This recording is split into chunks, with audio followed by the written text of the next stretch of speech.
Welcome to the next episode of the Many Minds podcast, where our goal is to encourage collaborative community healthcare using many minds for better outcomes. We want to understand what makes your specialty special and how we can support you to provide better care for your patients. I'm Alex Davis, physician assistant, along with Tyler Murray, nurse practitioner. General disclaimer, this podcast represents the opinions of myself, Alex, and any guests that we have on the show. The content from this podcast is not intended to be a substitute for professional medical advice, diagnosis, or treatment. We're just here to learn from each other and have a good time.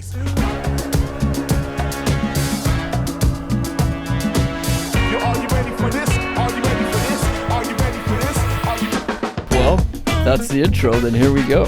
Here we go. This is to cap the season.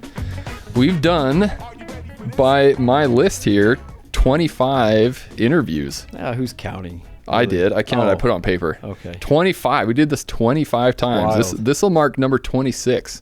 So we're calling this kind of the end of what would be season 1 of the Many Minds podcast. I will say this, so it's recorded. You have really carried it. I'll be honest with you. The guests on the show were the result of your efforts. There's very few on here that I can take claim on, but we had some good conversations, though. We did. Certainly couldn't have done it without Tyler Murray. I think, retrospectively speaking, I didn't know what to expect with this. I'll be honest. Mm-hmm. What was gonna happen with this? And whenever somebody starts a venture, I think in their mind they think of the grandiose ideas of what it could become. So I'm thinking, we're going to probably have 1 million followers at the end of this. And when we started it was the timing when the Kelsey brothers signed their contract with their podcast. Right. And they signed $100 million deal yes. just for their podcast. So I was like, naturally, we're that's like the new standard. Yeah, we're the Kelsey brothers for sure. We had fun, like I said. I think it's been really good, and it's been eye-opening in many ways because it's taking us outside of medicine in some ways. We've had to learn some different strategies of how to connect with people and the whole social media thing, which I think we're still learning and trying to hone in on. But I think some of our guests have really, instilled in us probably some knowledge that we've carried with us. In fact, I was thinking about it. I would say that there is a lot of things that weren't recorded in our conversations that I wish would have made it to the actual footage. You know what I mean?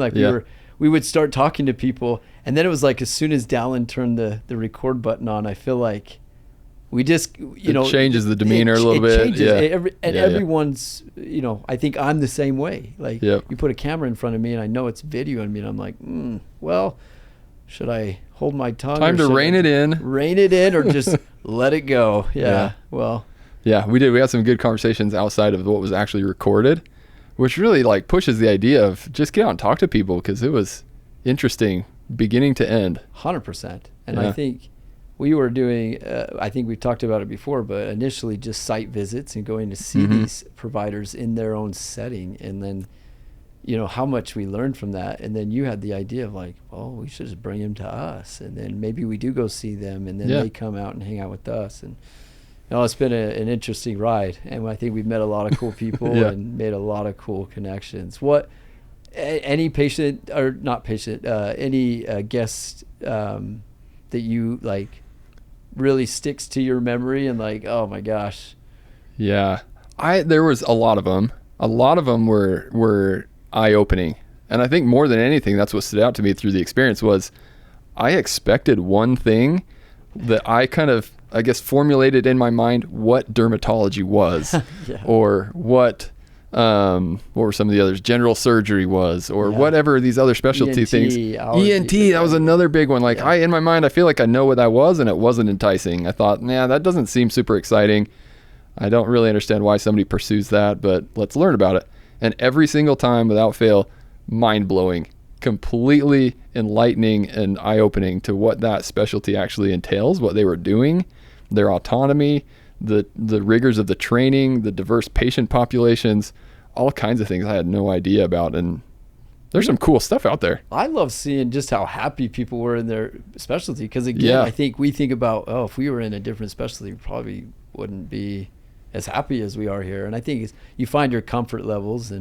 but it is fascinating to see the amount of autonomy that the advanced practitioner role has in the different specialties. So it's been, one in particular, eye-opening for just the science and the medicine in the specialty was Casey, that was doing endocrinology, but specifically diabetes, if you remember that. Yes. Yeah. And side note, did you get your A1C checked again? No, I didn't. Okay. In fact, I gotta figure that out, because my A1C was, what did I say? It was 5.6, whatever. You were borderline. I was borderline, but it was questionable. I'm like, well, why is it elevated? My blood sugar should never be elevated. So she had said, well, you might have late onset type 1 diabetes. I'm like, oh, well, great. She didn't say that, but she was telling me how I should get a glucometer and check it. Yeah, talking about the patients, the older population, the geriatric people getting newly diagnosed with type 1 diabetes.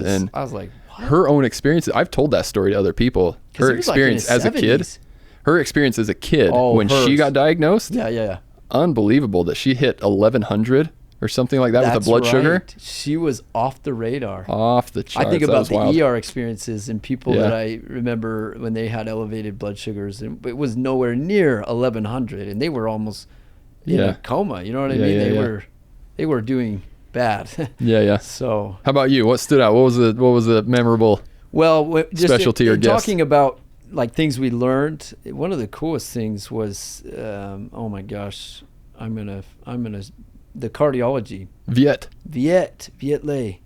You know what I liked about him? It was obviously one of our earlier recordings, but just his energy. Yeah. And then just the fact he was in so many spaces. Like, he's heavily involved in research. He was on the board for the PA, right? He was the president of the Utah PA Association. I'm like, oh man. He's researching, he's clinical, he's teaching. I'm like, he's doing so much. In fact, I had several people after that recording, when it released, ask me about or tell me how fascinated they were to hear about the things that he's doing in his capacity. Yeah. So I only wanted to mention that just because of that unique situation. His quote that stuck with me was talking about just try things, just get stuff, just go. He said feet first. I'll probably say it wrong again.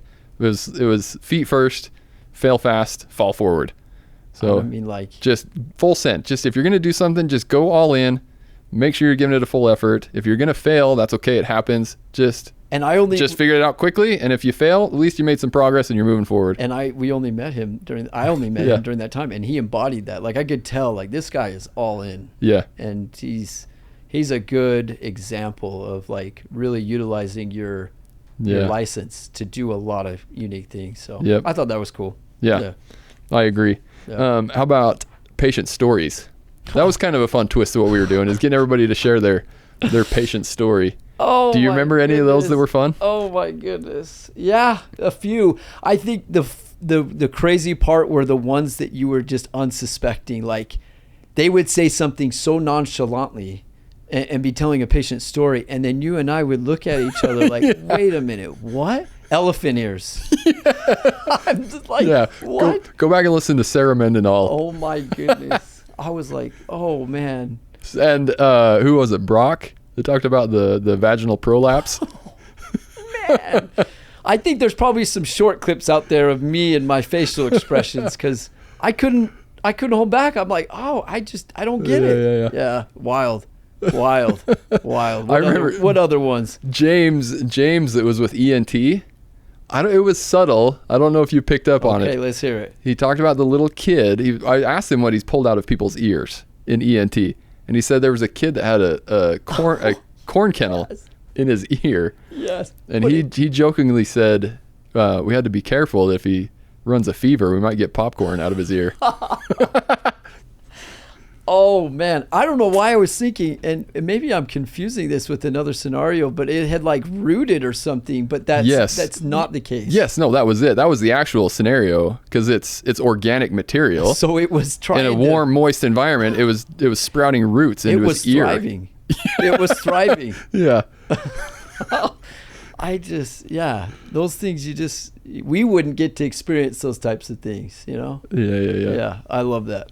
What else? What else have we got? The brachial therapy. The brachytherapy. Brachial therapy would be respiratory, right? Brachytherapy, which is way different. Yeah. Google those. Yeah. Yeah, that's enough said there. Go Google brachytherapy. Oh. Tell me who's signing up for that. Is that the one I asked about stirrups? Yes. Yeah. Well, the answer is yes. You're in stirrups. Fully exposed. Oh my gosh. Oh man. That's got to be some new form of torture. Man, we could go on all day. I know. I really think it was, though, just the sheer aspect of them sitting in this chair and just telling their patient story. And a lot of them would go down the funny patient story, which we appreciate, right? Everyone wants a good laugh. But I think they weren't suspecting we were going to react the way we did, where we were like, pause, we got to, wait, what? What did you just say? Yeah. Could you clarify on that one for me? So that's good. Go ahead. You were going to say something. Nope. Say it. Okay, I'll say it. Tyler, what did you learn? All in all, end of the day, what's your big takeaway from this whole project?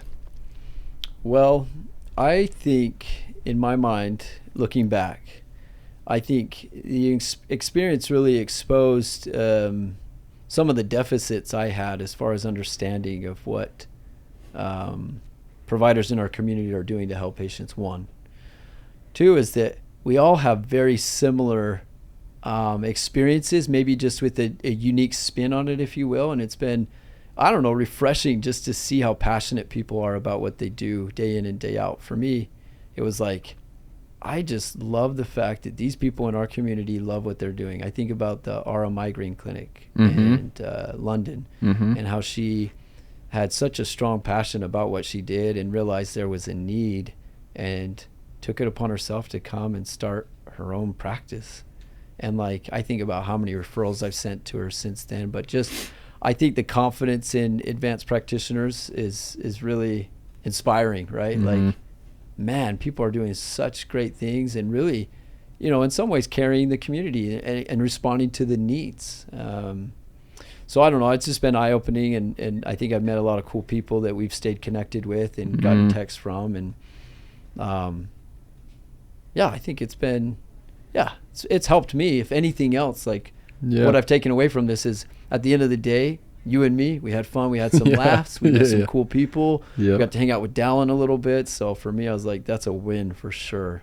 For sure. So I'm going to spin that back on you. So what did you take away from this experience? I was impressed by how many times did we hear somebody say that what they were doing nobody had done before? Somebody, a new PA, a new nurse practitioner that a group had hired that they never had one before, or into a new specialty that didn't typically use them, or getting involved in a procedure that wasn't typically done. Just kind of pushing this groundbreaking stuff. Yeah, right? Pushing the scope of practice. I remember Aaron with interventional radiology was hired at a spot up in Idaho. Yes. That was the first time that group had ever hired an advanced practitioner. So he was kind of laying the groundwork for what to expect, how that job would function, what that role would provide. Yeah. And then really expanded that clinic. Shout out to Aaron. I see him occasionally at the hospital. Yeah. Who else was doing? I think Casey was doing that as well. She was presenting at conferences. She was very well educated. It had been through pretty in-depth and serious education to get where she was at.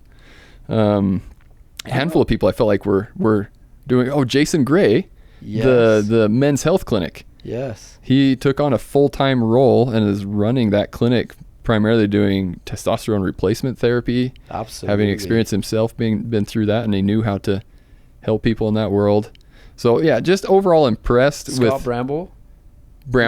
He had kind of just been one of the first as far as the advanced practitioner role in the general surgery space, kind of getting, hands-on in the OR, if I'm not mistaken, and really, and also with the robotics and things like that, hearing about kind of what he's doing as far as manning the station, if you will, and being the go-to guy there. And wild. Yeah, that was probably one of the biggest takeaways for me, is seeing the role of the advanced practitioner and really being motivated, impressed with these providers that are expanding the scope of practice and blazing these new trails and new paths and creating more opportunity for everybody to follow behind and providing better care for the community. I think, at the end of the day, we chose this profession and this level that we're at for a reason, right? Yeah. But I think within that same context, it's like we still want to be able to do as much as we're able to do. And so it's these types of individuals that, well, first I'd have to give my credit to the physicians that are extending this olive branch to say, you're right. Yeah. That is a good thing to know. I'm willing to train you, and I'm willing to entrust you with these types of responsibilities, because our guy Aaron, he's doing, I didn't even think about this, but he's doing procedures day in and day out, right? Mm-hmm. In the IR setting, right? Yep. So I'm like, that's wild, like to think that he's just basically got his own flow of patients he's doing procedures on, and the various types, and he had to be trained, right, to do that, and someone had to entrust him to say, okay, you're going to be able to see this patient and do these treatments. So. And London, we talked about again, doing the Aura Migraine Clinic. Yeah. And her business partner Rochelle's with her, and those two branched off. Business owners. That's another avenue, is they're business owners running their own clinic. Brock in the personal injury space, blazing a trail for how that role can be expanded and utilized again. Very impressive things. Impressive people here in the community. And we got to interview one of the Shelby Classics. Yes, that's the other one I was thinking of. Yes, and I think her story is pretty unique too, and her situation, and I was just super impressed. They've got a pretty good following, and it was cool that she just took time out of her day to come chat with us, and we still need to go up and see their space, because I think it's going to be a spa day for us. You know what I mean? Yeah. She's running their whole aesthetics side of the business, and doing a handful of other unique things and responsibilities there. Yeah, very cool. Very impressive. Yeah. If you had to choose a list of all the people we interviewed today, what would be your specialty, or who would you trade places with if you had to, or if you were able to? That's a great question. This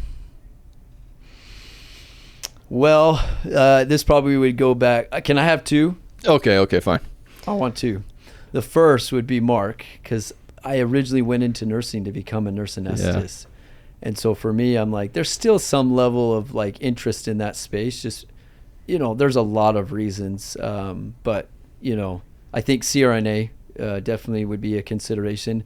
And then I know we've already talked about their clinic, but the Aura Migraine Clinic, like I think just the idea of being able to do your own thing, like it's your baby. It's kind of, the sky's the limit in some ways. So granted, I would need a lot of education in the migraine and headache treatment department. So still can't remember. Don't even worry about the education. Remember, she told us business. Like, start them on these medications. And do you remember any of them? I'm like, I think I do.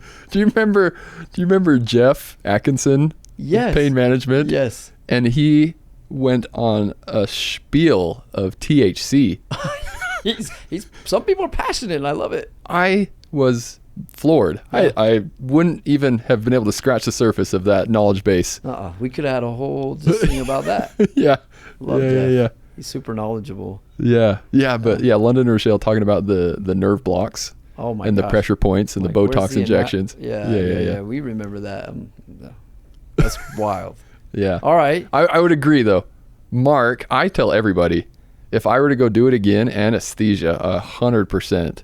I think that is an awesome gig. You know what I liked about that is just realizing they're doing like doing anesthesia for people getting tattoos and things like that. Like the ability to go and be in so many different places. Yeah, he moonlights all over the place, involved in a lot of different settings. You can make as much money as you want, essentially, in my mind. Shift work. Who's against that? Clock in, clock out. I'm telling you, I've never met a CRNA that is not happy with their career. We were talking about one scenario in the OR yesterday with one of the anesthesiologists. Mm-hmm. Imagine this service is propofol and sedation for international flights. Oh, you can have like a concierge, like a What if somebody put you to sleep on the airplane for a 12-hour flight? How awesome would that be?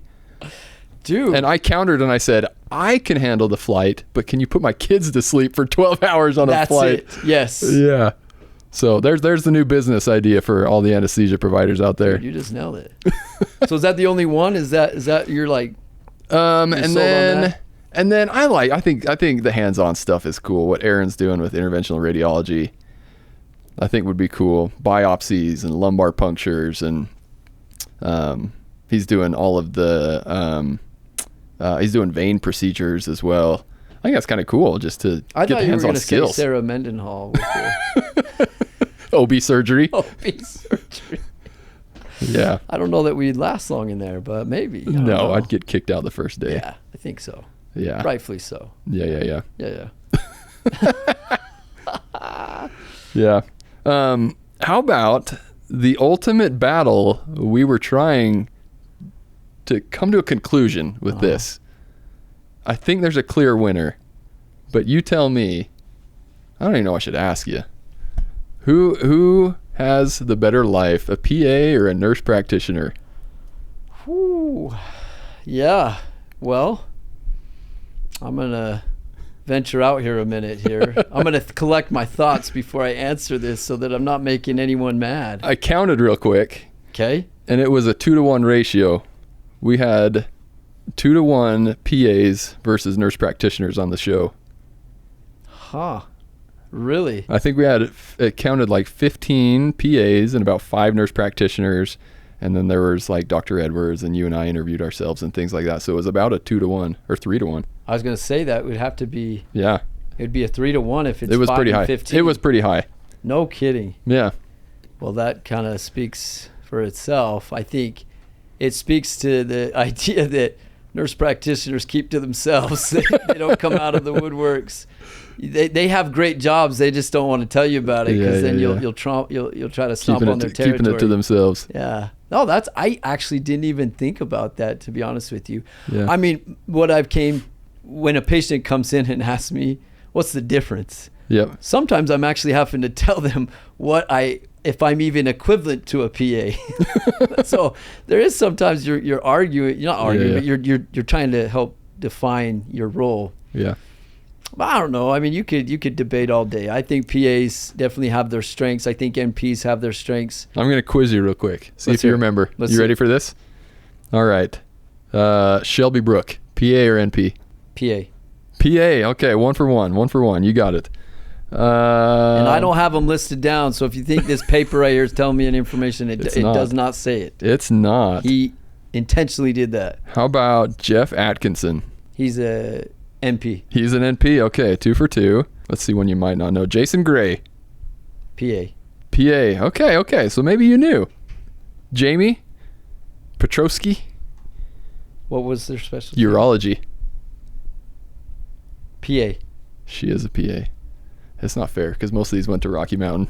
That's well, and just the fact, like, for me, I'll be honest, I'm terrible with names, but for whatever reason, like the name and the specialty, and I put them together, I can remember because most of them I tried to do some research on, right? Yeah. Like people probably don't know, like we don't really know these people. Like there's their connections, like and then they just come and show up on the day of recording, and we sit down for maybe a couple minutes and let them know kind of the rundown of what's going to happen, and then we just get into it. Yep. And so we do our own research. I think you did too, and that's probably how I remember some of these. Otherwise I wouldn't, because they are Rocky Mountain though. There's a nurse practitioner program at Rocky Mountain. I've heard that. So I didn't know that. Yeah.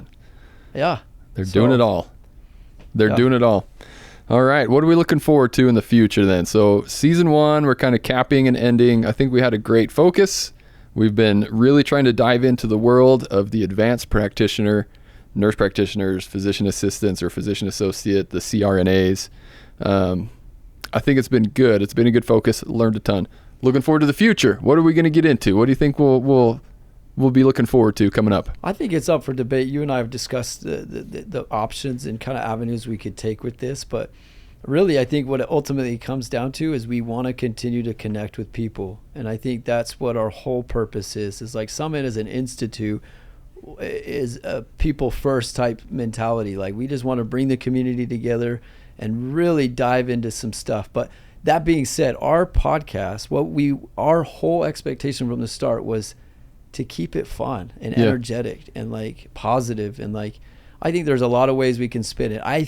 I think we maybe pigeonhole ourselves a little bit, if I'm being honest. Mm-hmm. Advanced practitioners to different specialties, I think was absolutely the right decision to go initially. But now we may want to expand outside of that and kind of look at it and spin it a couple things. I know you in particular had a fairly good idea or a conception of what season 2 might look like. Oh yeah, just wait and see. No, I agree. I'm excited to see where this goes coming up for round 2.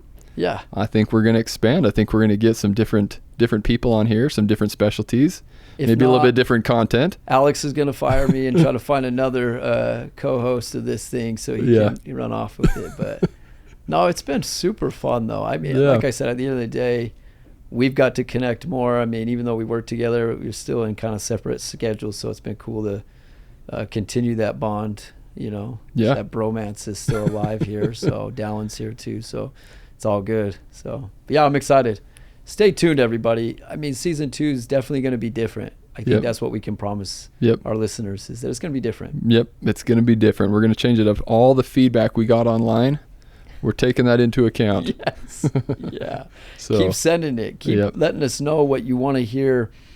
And I think we've gotten some good advice from some other people that have listened. And I think we're willing and open to different kind of strategies going forward. But we have some ideas. Yeah. I think it's gonna be great. Stay tuned. Yeah. What else do you want to add? Man. Anything else to cap this off? I don't know. The one thing I would say is this would not be possible without the help of our videographer Dallin and Amelia, who's coordinated so much of this. So I think people underestimate the challenges of doing a podcast. I think it sounded so simple to me when you brought it up. It's like, we'll just sit down and record. There's so much more involved with it than that. I know. There's a lot of editing and things like that. Not a ton of editing, right? No. Okay, good. But definitely a shout out to the people behind the scenes. We only have to edit the intros when Tyler can't find his words. 100%. I have problems with that for sure.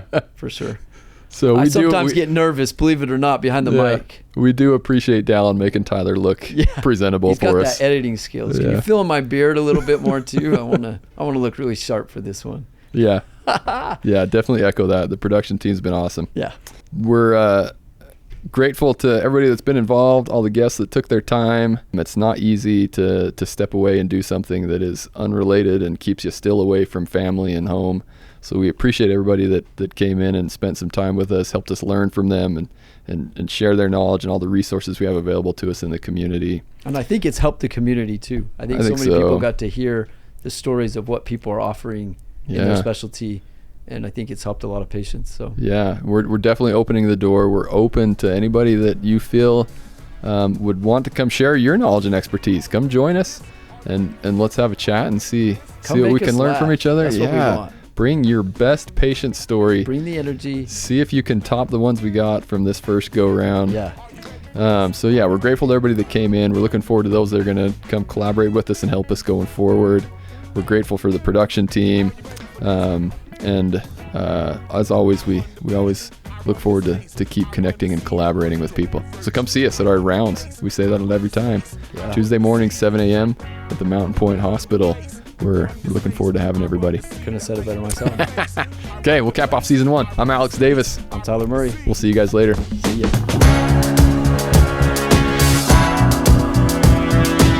You're all you